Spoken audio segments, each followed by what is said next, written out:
ತಿಳ್ಕೊಳ್ತೀವಿ ನಾವು. ಖಂಡಿತವ್ರು ಯಾಕೆಷ್ಟು ಸಾಧನೆ ಮಾಡಿದ್ದಾರೋ ಗೊತ್ತೇ, ಕೆಲವರಿಗೆ ಗೊತ್ತಿಲ್ಲ. ಆದ್ರೆ ಇವರಿಗೆ ಉಭಯಗಳು ಮಾಡಿರ್ತಕ್ಕಂತಹ ಸಾಧನೆ ಏನದಲ್ಲ, ವೈಯಕ್ತಿಕವಾಗಿ ಕಲಿಬಹುದು, ಪ್ರತಿಭೆಯನ್ನು ವ್ಯಕ್ತಪಡಿಸಬಹುದು. ಆದರೆ ನೂರಾರು ವರ್ಷಗಳ ಕಾಲ ಒಂದು ಸಂಸ್ಥೆಯಾಗಿ ಗಟ್ಟಿಗೆ ನಿಂತುಕೊಂಡು ಸಾವಿರಾರು ಜನರ ಬದುಕಿಗೆ ಬೆಳಕನ್ನ ಕೊಡೋದು, ಖಂಡಿತವ್ರು ಬೆಳಕನ್ನ ಕೊಡ್ತಕ್ಕಂತಹದ್ದು ಏನದಾಗ ಅದು ಸಾಮಾನ್ಯವಾಗಿರ್ತಕ್ಕಂತಹ ವಿಷಯ ಅಲ್ಲ. ಸಾಮಾನ್ಯವಾಗಿ ಮಾತಾಡ್ಬೋದು. ಆದರೆ ಪಂಚಾಕ್ಷರಿ ಗವಾಯಿಗಳವರು ಮತ್ತು ಪುಟ್ಟರಾಜ ಕವಿಗವಾಯಿಗಳವರು ಅವರು ಇಟ್ಟಿರ್ತಕ್ಕಂಥ ಲಿಂಗನಿಷ್ಠೆ ಮತ್ತು ಶಿವಯೋಗ ನಿಷ್ಠೆ ದೊಡ್ಡ ಪ್ರಮಾಣದೊಳಗೆ ಸಮಾಜಕ್ಕೆ ಬೆಳಕನ್ನು ನೀಡಿತು ಅಂತಕ್ಕಂತಹದ್ದನ್ನ ನಾವು ಸದಾಕಾಲ ಸ್ಮರಣ ಮಾಡ್ತಾ ಬರ್ತೇವೆ. ಇವತ್ತು ಕಲ್ಲಯ್ಯನವರ ಒಂದು ಅಧ್ಯಕ್ಷತೆಯೊಳಗೆ, ಅವರ ನಾಯಕತ್ವದೊಳಗೆ, ಸಂಚಾಲಕತ್ವದೊಳಗೆ ಇವತ್ತು ಸಂಸ್ಥೆ ಬೃಹದಾಕಾರವಾಗಿ ಬೆಳೀತಾ ಇದೆ. ನಾಡಿನ ಯಾವುದೇ ಭಾಗದೊಳಗೆ ಹೋಗ್ತೇವೆ, ಈ ಆಶ್ರಮದೊಳಗೆ ಇರ್ತಕ್ಕಂತಹ ಗವಾಯಿಗಳವರಾಗಲಿ, ಪ್ರವಚನಕಾರರಾಗಿರ್ತಕ್ಕಂತಹ ಶಾಸ್ತ್ರಿಗಳವರಾಗಲಿ ನಿಜವಾಗ್ಲೂ ಬಹಳ ದೊಡ್ಡ ಕೆಲಸವನ್ನು ಮಾಡ್ತಾ ಬಂದಿದ್ದಾರೆ. ಒಂದು ಯೂನಿವರ್ಸಿಟಿ ಸ್ಥಾಪನೆ ಆಗಿ ಆ ಯೂನಿವರ್ಸಿಟಿ ಮೂಲಕ ಏನು ನಾಡಿನೊಳಗೆ ಕೆಲಸ ಆಗಬೇಕಾಗಿತ್ತು, ಇದು ಡೀಮ್ಡ್ ಯೂನಿವರ್ಸಿಟಿ ಆಗಿರ್ಲಿಕ್ಕಿಲ್ಲ ನಮ್ಮ ಸಂಸ್ಥೆ ಇದು ವೀರೇಶ್ವರ ಪುಣ್ಯಾಶ್ರಮ. ಆದ್ರೆ ಆ ಒಂದು ಯೂನಿವರ್ಸಿಟಿ ಏನು ಕೆಲಸ ಮಾಡಬೇಕಾಗಿತ್ತು ಆ ಎಲ್ಲ ಕೆಲಸಗಳನ್ನು ಸಹ ನಮ್ಮ ವೀರೇಶ್ವರ ಪುಣ್ಯಾಶ್ರಮ ಮಾಡ್ತಾ ಇದೆ ಅಂತಕ್ಕಂಥದ್ದನ್ನ ಶಾಸ್ತ್ರಿಗಳವರಿಗೆ, ಕುಮಾರ ಮಹಾಶಿವಗಳವರ ಕಟ್ಟುನಿಟ್ಟಿನ ಆಚಾರ ವಿಚಾರಗಳು ಅವುಗಳೆಲ್ಲ ನಡೆಸುವುದು ಪಾಲನೆ ಮಾಡಬೇಕು ಅಂತಕ್ಕಂತಹ ಶ್ರದ್ಧಾ ಪಂಚಾಕ್ಷರಿ ಗವಾಯಿಗಳವರಿಗೆ, ಪುಟ್ಟರಾಜ ಗವಾಯಿಗಳವರಿಗೆ, ಅವರು ಶಿಷ್ಯರಾಗಿರ್ತಕ್ಕಂತಹ ಕಲೆಯದವರಿಗೆ ಇರೋದ್ರಿಂದ ಕಟ್ಟುನಿಟ್ಟಾಗಿ ಆಚಾರ ವಿಚಾರಗಳನ್ನ ಈ ಒಂದು ಸಂಸ್ಥೆಯೊಳಗೆ ಹೇಳಿಕೊಡ್ತಾ ಇರೋದ್ರಿಂದ ನಾಡಿನಾದ್ಯಂತ ಸೇವೆಯನ್ನು ಸಲ್ಲಿಸ್ತಾ ಇದ್ದಾರೆ. ನಾವು ದೃಶ್ಯ ಮಾಧ್ಯಮದೊಳಗೆ ಹಲವಾರು ಪ್ರತಿಭೆಗಳನ್ನು ನೋಡಬಹುದು. ಅಷ್ಟು ಜನ ನಿಂತಿದ್ದವರಿಗೆ ಎಲ್ಲಿದಾರ ಅಂತಂದ್ರೆ ಯಾವುದೋ ಒಂದು ನೋಡೋದು, ಎಲ್ಲೋ ಒಂದು ಕಾರ್ಯಕ್ರಮಗಳು ಮಾಡ್ಕೊಂಡು ನಿಂತ್ಕೊಂಡಾರ. ಆದ್ರೆ ಆಶ್ರಮದ ಕಲ್ತಿರ್ತಕ್ಕಂಥವ್ರು ಒಂದು ಗುರುವಿನ ಸಾನ್ನಿಧ್ಯದೊಳಗೆ ಕಲ್ತಿರ್ತಕ್ಕಂಥ ಮಕ್ಕಳೆಲ್ಲ ಗೌರವ ಸ್ಥಾನದೊಳಗೆ ಇದ್ಕೊಂಡು ಸೇವೆಯನ್ನು ಸಲ್ಲಿಸ್ತಾ ಇದ್ದಾರೆ ಅಂತಕ್ಕಂಥದ್ದನ್ನ ನಾವು ಇತ್ತೀಚಿನ ದಿನಗಳಲ್ಲಿ ವಿಶೇಷವಾಗಿ ಗಮನಿಸಿ ಕಂಡುಕೊಂಡಿರ್ತಕ್ಕಂತಹ ವಿಚಾರ. ಆ ಕಾರಣದಿಂದ ಆ ಉಭಯ ಗುರುಗಳವರ ಆಶೀರ್ವಾದ ಈ ಸಂಸ್ಥೆ ಮೇಲೆ, ಕುಮಾರ ಮಹಾಶಿವಗಳವರ ಒಂದು ಆಶೀರ್ವಾದ ಅಜ್ಜವರು ಖಂಡಿತವಾಗಿ ಎಲ್ಲ ಕೊಟ್ಟರು. ಖಂಡಿತದೇ ಇರ್ತಕ್ಕಂತಹ ಪಂಚಾಕ್ಷರಿ ಗವಾಯಿಗಳವರನ್ನ ಹೆಂಗೆ ತಯಾರು ಮಾಡಬೇಕು, ಯಾರು ಏನು ಮಾಡ್ಕೊಳಕ್ಕಾಗದೇ ಇರೋ ರೀತಿಯೊಳಗೆ ಅವರನ್ನಷ್ಟು ದೊಡ್ಡ ಮಟ್ಟದೊಳಗೆ ಬೆಳೆಸ್ತಾರೆ.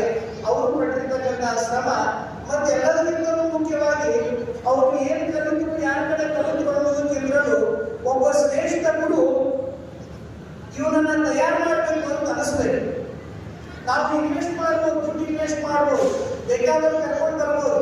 ನೀವು ಯಾರಾದ್ರೂ ಶ್ರೀಮಂತರಿದ್ರಿ ಅಂದ್ರೆ ನಿಮ್ಮ ಮಕ್ಕಳಿಗೆ ಯಾವ್ದಾದ್ರು ದೊಡ್ಡ ಯೂನಿವರ್ಸಿಟಿಗಳು ಕಾರ್ಯಗಳಿಗೆ ಓದಿಸ್ಬೋದು. ಆದ್ರೆ ಓದೋರೆಲ್ಲ ಪ್ರತಿಭಾವಂತರಾಗ್ತಾರ ಅಂತ ಆಗೋದಿಲ್ಲ. ಆದ್ರೆ ಓದಿಸ್ತಕ್ಕಂಥವ್ರು ಯಾವ ದೃಷ್ಟಿಯಿಂದ ಅಥವಾ 10 ಮಂದಿ ಓದಿಸಿದ್ರು ಒಬ್ಬರು ಪಾಸ್ ಆಗ್ಯಾರ, ಒಬ್ಬರು ಫೇಲ್ ಆಗ್ಯಾರ ಅಂತಲ್ಲ, ಅಥವಾ ಒಬ್ಬರನ್ನ ಓದಿಸ್ಯಾರ. ಯಾರನ್ನ? ಪಂಚಾಕ್ಷರಿ ಗವಾಯಿಗಳವರನ್ನ. ಯಾರನ್ನ ಅವರು ದೃಷ್ಟಿ ಇಟ್ಟು ಓದಿಸಿದ್ರು ಅವರು ಮಹಾನ್ ಪುರುಷರಾಗಿ ಇಡೀ ಜಗತ್ತಿನೊಳಗೆ ವಿಶೇಷವಾಗಿರ್ತಕ್ಕಂತಹ ಸ್ಥಾನವನ್ನ ಪಡೆದುಕೊಳ್ಳುವ ರೀತಿಯೊಳಗೆ ಅವರು ಬೆಳೀತಾರೆ ಅಂತಂದ್ರೆ ಅವರು ಇಟ್ಟಿರ್ತಕ್ಕಂಥ ದೃಷ್ಟಿ ಹೇಗಿರಬಹುದು. ಕುಮಾರ ಮಹಾಶಿವಗಳವರು ಅವರನ್ನ ಆಯ್ಕೆ ಮಾಡಿಕೊಂಡು ಅಂತಃಕರಣದಿಂದ ಅವರಿಗೆ ಆಶೀರ್ವಾದ ಮಾಡಿದಾರ ಅಂತಂದ್ರೆ ಅದು ಸಾಮಾನ್ಯವಾಗಿರ್ತಕ್ಕಂತಹ ವಿಷಯ ಅಲ್ಲ. ಈಗಿರ್ತಕ್ಕಂತಹ ಎಲ್ಲ ಬದಲಾದ ಸಂದರ್ಭದೊಳಗೆ ನಾವು ಏನೋ ಮಾಡಲಿ ನಿಮ್ಮ ಆಶ್ರಮದೊಳಗೆ ನೀವು ಈಗಲೂ ನೆನೆಸ್ತೀರಿ. ಯಾವಾಗಲೂ ಕುಮಾರೇಶ್ವರಿ ಬಿಟ್ಟು ಹೋಗ್ಬಾರ್ದು. ಕುಮಾರೇಶ್ವರಿ ಬಿಟ್ಟು ಯಾವಾಗ ಹೋಗ್ತೀರಿ ನಿಮ್ಮ ಆಶ್ರಮ ಕಲಾವಂತದವ್ರು ತಿಳ್ಕೊಂಡ್ಬಿಡ್ರಿ. ಎಲ್ಲಿವರೆಗೂ ಕುಮಾರೇಶ್ವರ ಎಲ್ಲರೂ ನೆನೆಸ್ತೀರಿ. ಈ ಪರಂಪರೆ ಇಲ್ಲ ಮುಂದುವರಿಬೇಕು. ಎಲ್ಲಿಗೂ ಕುಮಾರೇಶ್ವರ ನಮ್ಮ ಗುರುಗಳು ಎಲ್ಲ ಕಡೆ ವಚನ ಹೇಳ್ತಿದ್ರು. ಹರಣಿಮ ಕಾಲಕ್ಕೆ ಸಿರಿ ಬೆನ್ನಲ್ಲಿ ಬರಲು ಹರಿವಿ ಹತ್ತನೇ ಕೆರೆ ತುಂಬಿದಂತಯ್ಯ ಅರಸು ಪರಿವಾರ ಕೈವಾರ ನೋಡಯ್ಯ ಪರಮ ನಿರಂಜನ ಮರೆವ ಕಾಲಕ್ಕೆ ತುಂಬಿದ ಹರವಿಯ ಕಲ್ಲು ಕೊಂಬಂತೆ ನೆರೆಯ ವಸ್ತು ತೆರೆಯುವುದು ನೋಡಯ್ಯ ವಚನವನ್ನು ಹೇಳ್ತಿದ್ರು. ನಮಗೆ ಏನು ಸಿಗಬೇಕು ಶಿವ ಕೊಡಬೇಕಾದ ಕಾಲಕ್ಕೆ ಎಲ್ಲವನ್ನೂ ಕೊಡ್ತಾರೆ.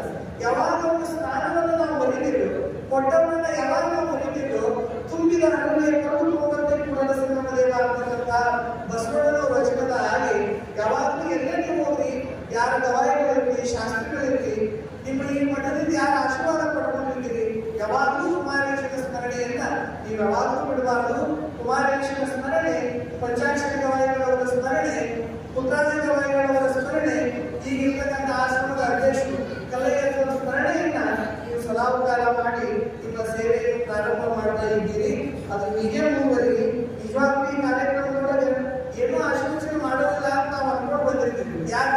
ಇಲ್ಲಿ ಕರ್ಕೊಂಡು ಪ್ರವಚನಕಾರನ ತಯಾರು ಮಾಡತಕ್ಕಂತಹ ಸಂಸ್ಥೆ ಇರೋದ್ರಿಂದ ಈಗ ನೀನ್ ಹೋಗಿ ನಾ ಈಗಾಗಲೇ ಕಲಿಸ್ತೇನೆ ಅಂತಂದ್ರೆ ನಗೆ ಆಗುತ್ತೆ. ಅದಕ್ಕೆ ಏನ್ ಮಾಡ್ತಿರೋದಿಲ್ಲ ಮಾತಿಗೆ. ಹಾಗೆ ಈ ಆಶ್ರಮದೊಳಗೆ ಎಲ್ಲರೂ ಒಳ್ಳೊಳ್ಳೆ ಪಂಡಿತ ಬುದ್ಧಿವಂತರಾಗಿ ಇವೆಲ್ಲ ಸಮಾಜದೊಳಗೆ ಸೇವೆಯನ್ನು ಮಾಡ್ತಾ ಬಂದಿರಿ. ಯಾವತ್ತೂ ನಮ್ಮ ಆಚಾರ ವಿಚಾರಗಳ ಕಡೆ ನಾವು ಗಮನ ಹರಿಸಬೇಕು. ಜೊತೆಗೆ ನಾವು ಯಾವ ಗುರುವಿನಿಂದ ಆಶೀರ್ವಾದಕ್ಕೆ ಒಳಪಟ್ಟಿದ್ದೇವೆ ಆ ಗುರುವಿನ ಸ್ಮರಣೆಯನ್ನ ನಿರಂತರವಾಗಿ ಮಾಡಬೇಕು ಅಂತಕ್ಕಂಥದ್ದನ್ನ ಈ ಸಂದರ್ಭವನ್ನು ವ್ಯವಸ್ಥಾ ಕಲೆ ಎದ್ದವರು ಪಂಡಿತ ಪುಟ್ಟರಾಜ ಕವಿಗವಾಯಿಗಳ ನಂತರ ಈ ಒಂದು ಆಶ್ರಮದ ಅಧಿಕಾರವನ್ನು ವಹಿಸಿಕೊಂಡ ಮೇಲೆ ಬಹಳಷ್ಟು ಕ್ರಿಯಾಶೀಲರಾಗಿ ನಿರಂತರ ದಾಸವಾಳಲ್ಲಿ ಇರ್ತಾರೆ. ಅವ್ರು ಎಷ್ಟು ಹೇಳ್ತಾರ ಅಂತಂದ್ರೆ ನಾವೆಷ್ಟು ಹೇಳ್ತೇವೆ ಅಷ್ಟು ಹೇಳ್ತಾರೆ. ಎಲ್ಲಿ ಬಳ್ಳಾರಿ ಸ್ವಲ್ಪ ಎಲ್ಲ ಕಡೆ ಹೇಳ್ತಿರ್ತಾರೆ. ಯಾಕೆ ಆಶ್ರಮ ನಡೀಬೇಕು, ಆಶ್ರಮಕ್ಕೆ ಯಾರು ಕಾಣಿಕೆ ಕೊಡ್ತಾರ ಅಂತಂದ್ರು ಆ ಕಾಣಿಕೆ ತೆಗೆದುಕೊಂಡು ಬಂದು ಈ ಬಡ ಮಕ್ಕಳಿಗೆ ಅಂತ ಅನಾಥ ಮಕ್ಕಳಿಗೆ ಶಿಕ್ಷಣ ಕೊಡಬೇಕು. ಗುರುವಿನ ಖಾತೆಯನ್ನು ನಿರ್ಮಾಣ ಮಾಡತಕ್ಕಂತಹ ಶ್ರದ್ಧೆಯಿಂದ ಅವರು ನಿರಂತರವಾಗಿ ಸೇವೆಯನ್ನು ಸಲ್ಲಿಸ್ತಾ ಇದ್ದಾರೆ. ಅವರಿಗೆ ಕುಮಾರಶಿವರಿಗಳು ಈ ಉಭಯ ಮಕ್ಕಳು ಆರೋಗ್ಯಗಳನ್ನು ಕೊಟ್ಟು ಅವರ ಸೇವೆಯನ್ನ ಇನ್ನೂ ಸಮಾಜಕ್ಕೆ ನಿರಂತರವಾಗಿ ಜರುಗುವಂತೆ ಮಾಡಲಿ ಅನ್ನೋದು ಈ ಸಂದರ್ಭದೊಳಗೆ ಪರಮ ಪೂಜ್ಯ ಕುಮಾರಶಿವರಿಗಳಲ್ಲಿ ಪ್ರಾರ್ಥಿಸುತ್ತಾ, ವಿಶೇಷವಾಗಿ ನಮ್ಮ ಪಕೀರ ಜಗದ್ಗುರುಗಳು ವಿಶೇಷವಾಗಿರ್ತಕ್ಕಂಥ ಆಶೀರ್ವಚನವನ್ನ ದಯಪಾಲಿಸ್ತಾರೆ. ನಾವು ಬೆಳಗ್ಗೆಯಿಂದ ಹಿಂಗೆ ಕಾರ್ಯಕ್ರಮಗಳನ್ನು ಕೂತ್ಕೊಂಡಿದ್ದೇವೆ. ಮತ್ತು ನಾವು ಬೇರೆ ಕಡೆ ದೂರ ನಿರ್ಗಮಿಸಬೇಕಾಗಿರೋದ್ರಿಂದ ನಾವೇನು ವಿಶೇಷ ಆಶೀರ್ವಚನ ಮಾಡಬೇಕು ಅಂತ ಅನ್ಕೊಂಡು ಬಂದಿಲ್ಲ ಅಂತಕ್ಕಂಥದ್ದನ್ನು ತಿಳಿಸ್ತಾ ಇಲ್ಲಿ ಬರೋದು ಯಾವುದಕ್ಕೋಸ್ಕರ ಪಂಚಾಕ್ಷರ ಗವಾಯಿಗಳು ವಿಧಿ ಲಕ್ಷಣ ತಗೊಳ್ಳೋಕೆ ಮತ್ತೆ ಏನೇ ಇರೋದಿಲ್ಲ. ಅವ್ರು